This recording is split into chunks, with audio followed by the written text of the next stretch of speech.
After the release of the Orange Box in November of 2007, Valve began a series of gameplay prototypes known as the Directed Design Experiments. One of these, a mechanic later named F-Stop, was considered so impressive as to be chosen to be the nuked mechanic for Portal 2. The project was headed by Joshua Ware, the lead behind the initial Directed Design Experiment, accompanied by Jeremy Bennett, Eric S. Kirchmer, that illustrated concepts for the project in its development phase, and Joe Hand, who animated some of the models. In October to December of 2008, after confused feedback by playtesters, the F-Stop mechanic art style and many plot elements were scrapped, and the development was restarted on what became Portal 2. While Cave Johnson played a large role in the third act of Portal 2, he was the centerpiece of the plot in the F-Stop iteration of Portal 2. Towards the start of development, the plot took place in the 1980s version of Aperture Science, revolved around the robot uprising of android-like mannequins. Towards the end of development, the time period had shifted to the 1950s. According to a leaked casting call from 2008, Cave was to start out as a sidekick character, appearing to oversee the player's actions personally in each test, and develop into the principal antagonist, and lose his grip on humanity as the story progresses. Cave Johnson decided that psychiatric patients, the homeless, and orphans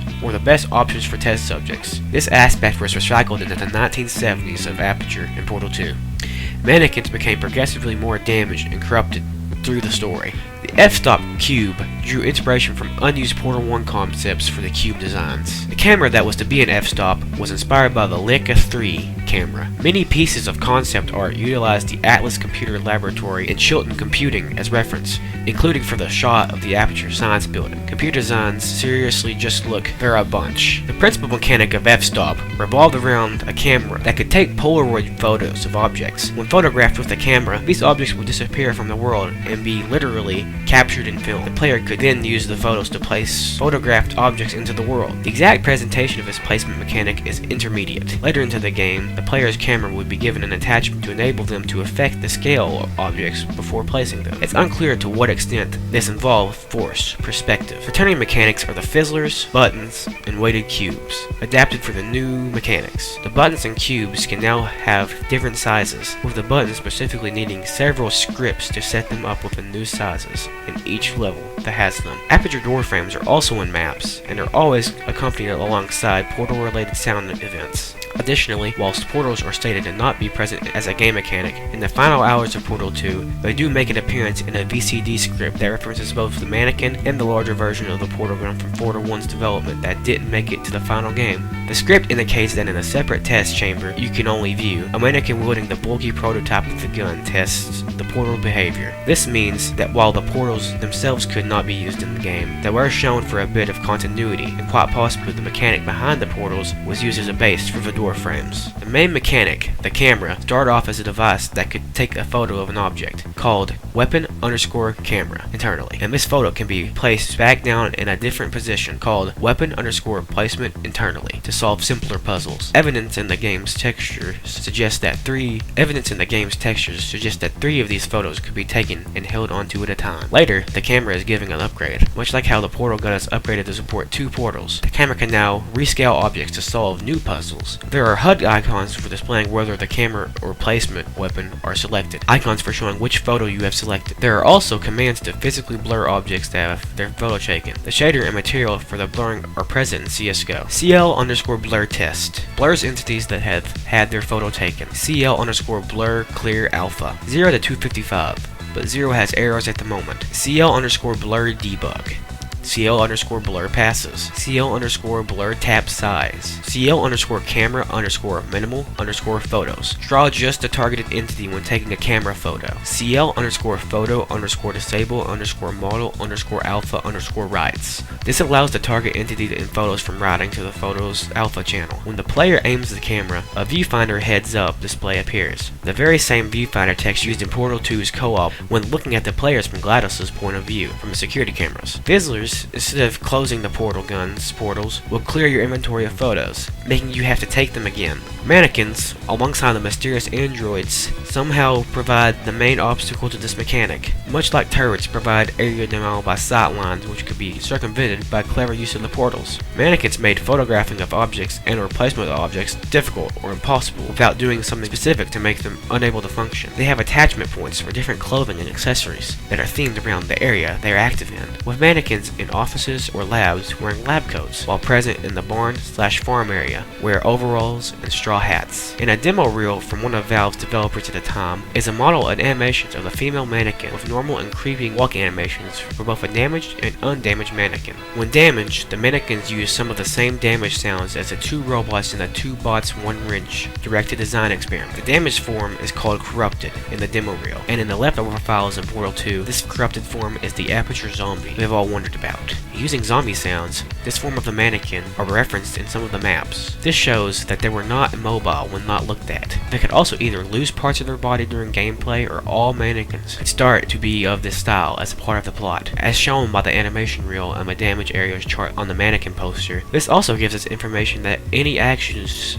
they could complete to prevent the player from regressing must not be dependent on the presence of their limbs. Found within Portal 2's files are a list of maps. These contain a list of content loaded for the map, including default content. Alongside these are S&D files that contain a list of sound events that occurred in the map, including default sounds. Alongside an abundance of map listings for Portal 2's beta maps are files for f-stop maps that not only allow us to know their exact names, but also give us the names of content loaded in the maps and a small amount of levels that take place in the map. Specifically, lab_intro, lab_01, lab_02, lab_03, lab_04, aperture training doors, and puzzle_chickens. These files indicate that not only was Portal 1 content used, but also TF2, HL2, and HL2 Episode 1 and 2 content. Given the amount of other f-stop files elsewhere that are not referenced in these 7 map files, there are at least 2 or more other maps that are missing from these res lists. Using this information, we have a minimal view of what happened along with each map. Lab_intro.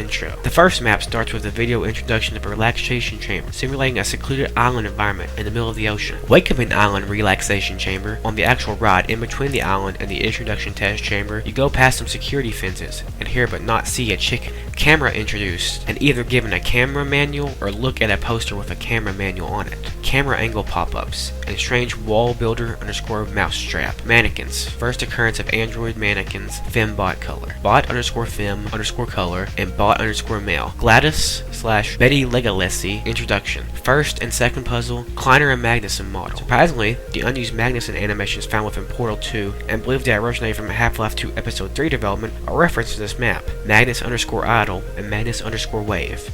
Magnuson's model appears a lot in the game, seemingly in place of K.F. Johnson, thus providing the silhouetted figure in the lab_intro screenshot. Kleiner's model, on the other hand, seems to have been used as a placeholder for Greg, as it is only referenced in models with him. Can hear someone typing on a keyboard in the background. Help sound events. Available intro. Video intro. Hydro skybox is used for the island. Several TF2 textures are used for the island. It's dirt and drains. Lab_01. In this level, cleansers, fizzlers, are introduced alongside with the third puzzle. No mannequins. Lab_02. This level contains the 4th puzzle, which, with much the same assets as Lab_01, so nothing special can be deduced. Lab_03. This level introduces object scaling with a camera upgrade called a camera_size_scroller, presumably a lens. The player is shown a size_manual this time, and scaling is introduced in 3 parts. Since scaled objects are now being used in tests, the small and large variation of the button setup script used for the first time in Scale Intro 00, Scale Intro 01, 02, and Scale Intro 003. Greg again. Kleiner model. Help sound events. Chicken heard, but not seen. Mannequins. Bot_fem. Bot_fem color. Bot_male. Bot_male_lab. Bot_fem_lab. Different amount of the Portal related sound effects. Fizzle invalid surface and fizzle moved. Lab_04. This level has no elevators and no test elements referenced, meaning this level has no test chambers. Very strong in suggesting this is behind the scene offices. Floppy disk object, much like the laser disc in the co-op campaign. A Cave Johnson voice line is repeated for some reason. Concept art seemingly featuring the same assets as in the map, 2 ashtrays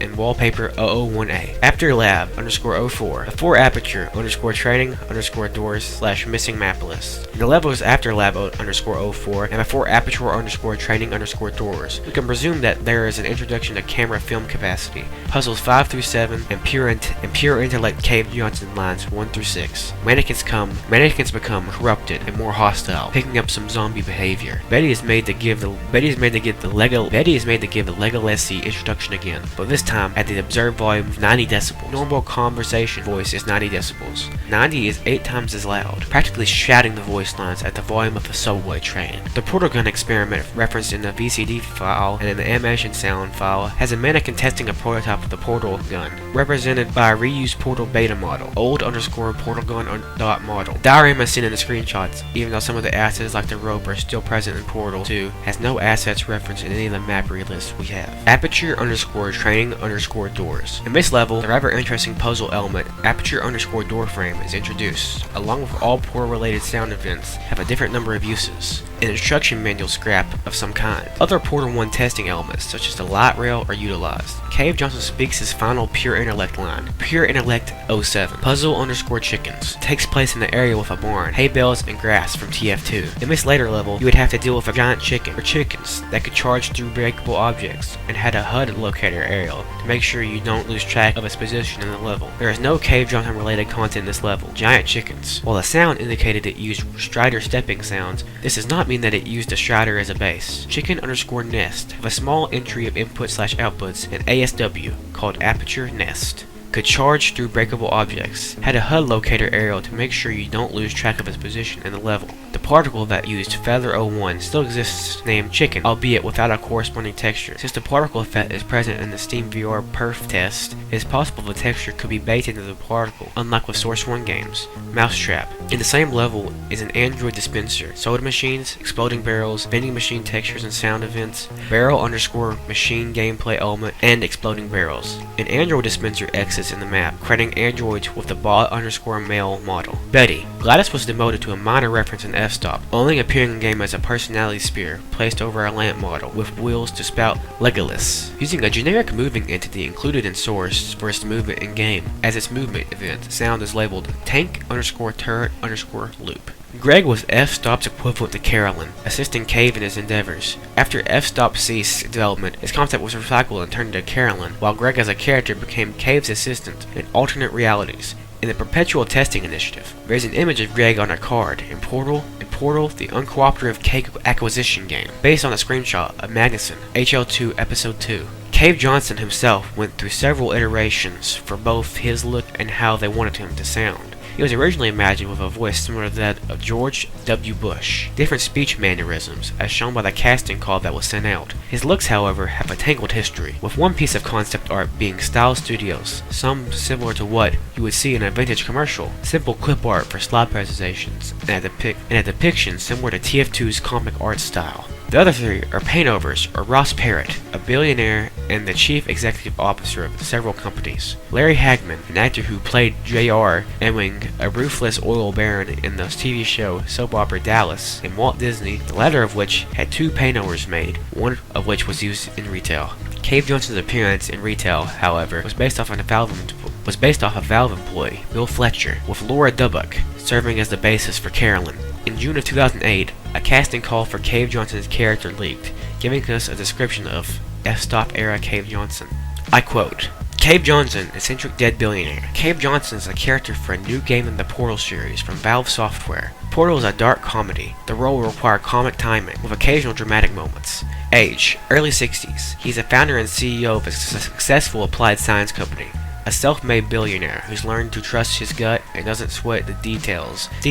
A big picture thinker. He might not know how science works, but he knows how people work. Used to getting what he wants. Extroverted, enthusiastic, and opinionated. High energy. Life is an adventure he's happy to be on. A born salesman. A leader. An evangelist. People trust him, even when his plans are clearly dangerous. Speaks with a slight southern/western accent. Natural, not too broad. He uses a warm, homespun delivery to put people at their eases. He doesn't accept the responsibility that comes with his power. Either he doesn't see or chooses not to see the ramifications of his actions. Goes from sidekick to principal antagonist. Starts to lose his grip on humanity as the story progresses, as he isolates himself from the people around him. He loses his touch with his reality. Voiceover only. End quote. Introducing himself over a loudspeaker to the player. If you want to follow up on all the topics I cover on this channel in real time, check out my Twitter page, link down in the description below. It's @ValveNewsVictor. And okay, if you have a question, or if you're confused about anything, my Twitter DMs are always open, and my email is tylermcvictor@gmail.com. And thank you very much for watching. I'm Tyler McVictor. This is Valve News Network. Have a good day. Adios.